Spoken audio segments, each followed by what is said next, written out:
मैंने भी एक मंच लगाया चुनावी मंच, और उसी मंच पे मैंने घोषणा किया कि मैं कामतानाथ की सौगंधधामी रहता हूँ। स्वागत है आपका फुल स्टॉप में। मैं हूं आपका साथी सौरभ द्विवेदी।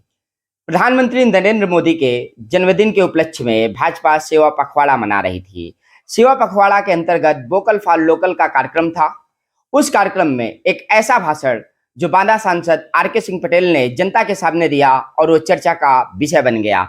किसी भी नेता का भाषण बड़ी चर्चा का विषय बन जाता है, ये इतिहास की बात हमेशा से सभी जानते हैं।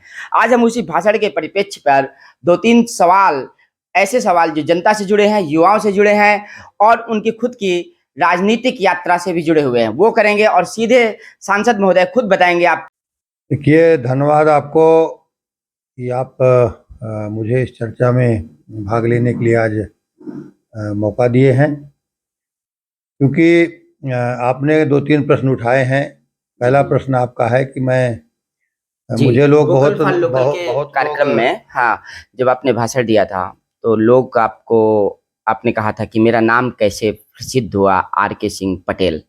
के माननीय प्रधानमंत्री जी के जन्म दिवस 17 सितंबर से लेकर के 2 अक्टूबर तक का जो पखवाड़ा हमारा मनाया गया, उसमें माननीय प्रधानमंत्री जी के जीवन कृतित्व व्यक्तित्व से हम लोगों को प्रेरणा लेने की सीख मिली है। महात्मा गांधी जी और लाल बहादुर शास्त्री जी के जीवन से भी हम लोगों को सीख लेने की आवश्यकता है। ऐसे महापुरुषों का ये पखवाड़ा मनाया गया। उसी में लोकल फॉर वोकल जो हमारा एक दिन का कार्यक्रम चला, उसमें 15 दिन के कार्यक्रम अलग अलग चले और सभी कार्यक्रम हम लोगों के सफल रहे। तो उस दिन के कार्यक्रम में मैंने कुछ बातें जो लोकल की हैं, अपने हम यहाँ का बेरोजगार, हम लोग इस क्षेत्र की बेरोजगारी कैसे दूर करें, और एक डिस्ट्रिक्ट एक उत्पाद हमारा यहाँ पर जो चलाया जा रहा है, उसमें लकड़ी के खिलौने यहाँ बनाने का हमारा एक उत्पाद यहाँ पर लिया गया था। और आज लकड़ी का खिलौना हमारे क्षेत्र में पहले भी बनता आया था और बहुत सारे कुटीर उद्योग हमारे यहाँ बंद हो गए।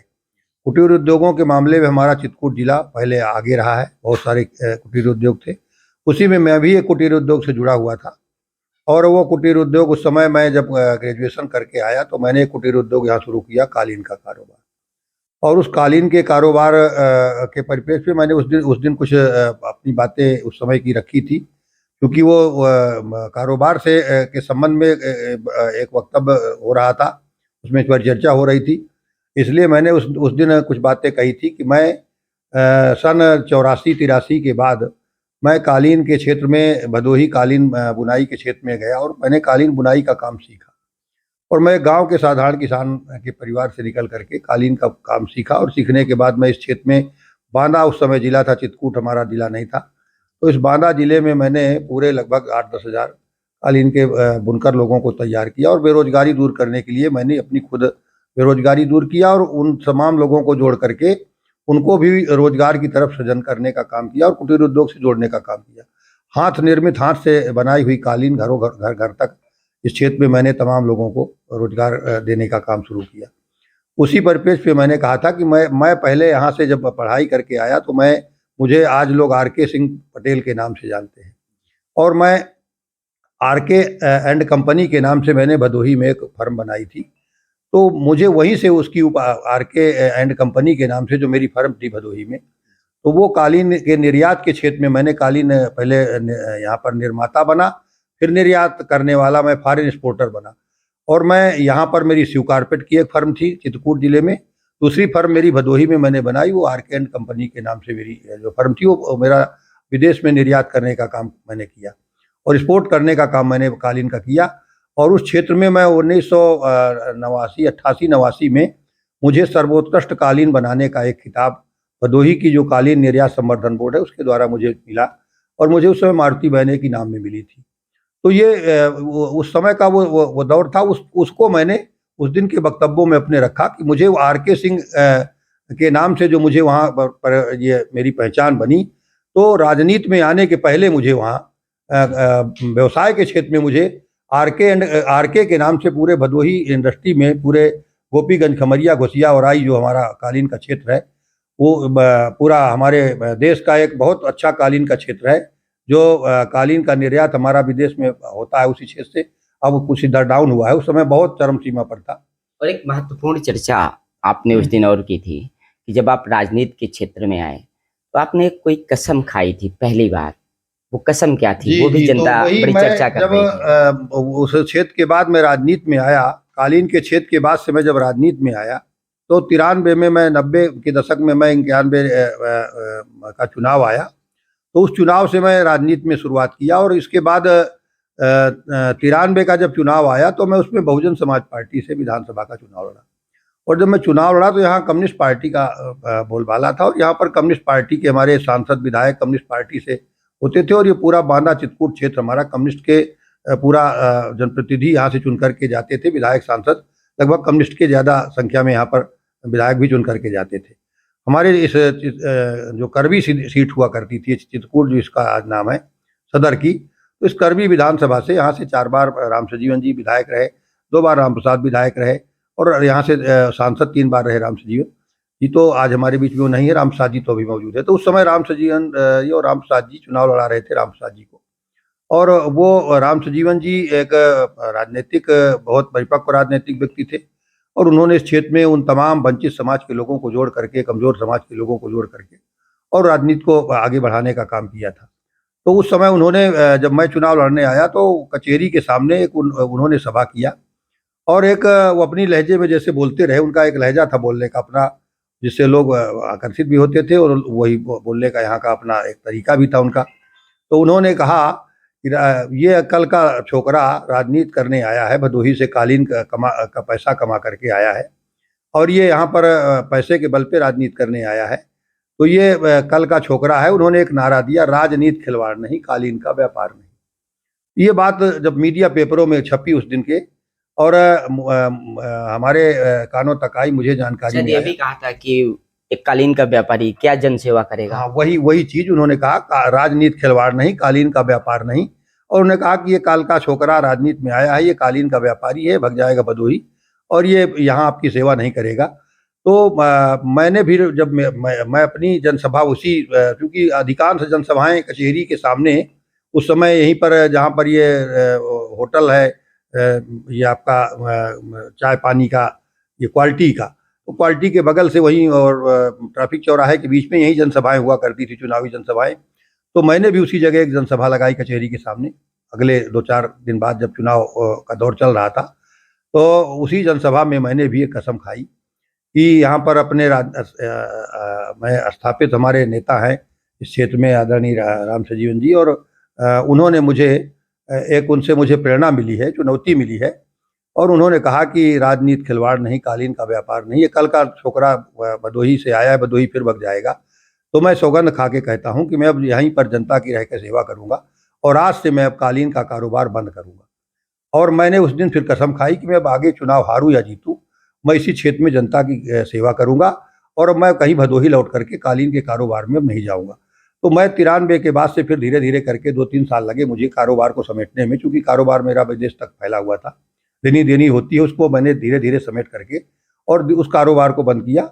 और मैं उस दिन से परमानेंट, हालांकि मैं चुनाव 93 का 165 वोट से हार गया, लेकिन इसके बावजूद भी मैं फिर हार नहीं मानी, और जनता की सेवा में मैंने उस कसम को पूरी करने के लिए आज तक मैं फिर व्यापार कारोबार की तरफ मुड़ करके मैंने नहीं देखा, उसको बंद कर दिया। भदोही में तो मेरी फर्म थी, उसको मैंने 2014 में बेच दिया, मकान बेच दिया।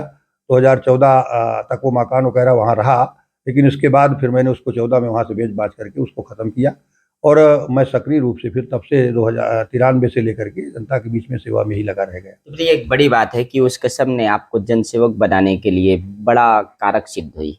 देखिए, निश्चित तौर पर कहीं ना कहीं से इतिहास से प्रेरणा मिलती है, प्रेरणा से जागृति आती है, जागृति से सोच बनती है। तो हमें हमारा जो इतिहास है उससे हमें प्रेरणा लेने की आवश्यकता है, और नवयुवकों को भी हमारे इतिहास से, मैं उसको अन्यथा नहीं लिया था, उन्होंने जरूर इन बातों को कहा, उन बातों को मैंने अपने जीवन में उतारने की, भाई हो सकता है कि मैं राजनीति करने आया हूँ, मैं फिर कालीन के कारोबार में लौट जाऊँ। उन्होंने मुझे प्रेरित करने का ही काम किया, और उन्होंने जो मंच में कहा उसको मैंने बुरा नहीं माना, उन शब्दों को अनुकरण करने का काम किया, और आज मैं यहाँ तक पहुँचा हूँ। मैं यहाँ से 5 बार विधायक और सांसद और मंत्री, प्रदेश सरकार में कैबिनेट मंत्री रहा। तो मैं जब यहाँ तक आया हूँ तो निश्चित तौर पर कहीं ना कहीं इन तमाम उनसे मुझे प्रेरणा मिली। और स्वर्गीय राम सजीवन जी आज हमारे बीच में नहीं है, तो उनके उन शब्दों से भी मुझे प्रेरणा मिली है। उन्हीं के शब्द से मुझे आज प्रेरणा मिली। मैं आज हो सकता है कि अगर वो ये शब्द ना बोले होते तो मैं कालीन के कारोबार में व्यापारी तो रहता, लेकिन राजनीति हो सकता है ना स्टैंड हो पाता।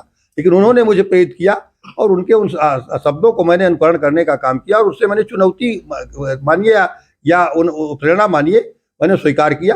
स्वीकार करके मैंने विरोध के शब्दों में नहीं, मैंने अपने लिए उनको अपना अनुकरण करने का पहल किया। और आज मैं यहाँ पर हूँ, तो निश्चित तौर पर हमें इतिहास से प्रेरणा लेने की आवश्यकता है। जैसे अभी अभी आपने एक शब्द का प्रयोग किया नवयुवकों का, तो नवयुवक अभी जो 21वीं सदी में बहुत सारे युवा हैं जो राजनीति में आना चाहते हैं। चूँकि आपका अपना एक अंदाज है, जब आप भाषण देते हैं तो जनता से कनेक्ट होने के लिए बुंदेली भाषा में, देहाती भाषा में पूरी तरह से आप आ जाते हैं। तो आपने भाषण देते देते ऐसे ही कहा था कि यह कुर्ता बहुत ज़्यादा दिन न चली, कुछ ना कुछ व्यवसाय होना चाहिए। आपका इशारा ये था कि व्यवसाय होना चाहिए, और अगर आपको भविष्य में अगर राजनीति करनी है, इनकम का साधन कुछ ना कुछ होना चाहिए।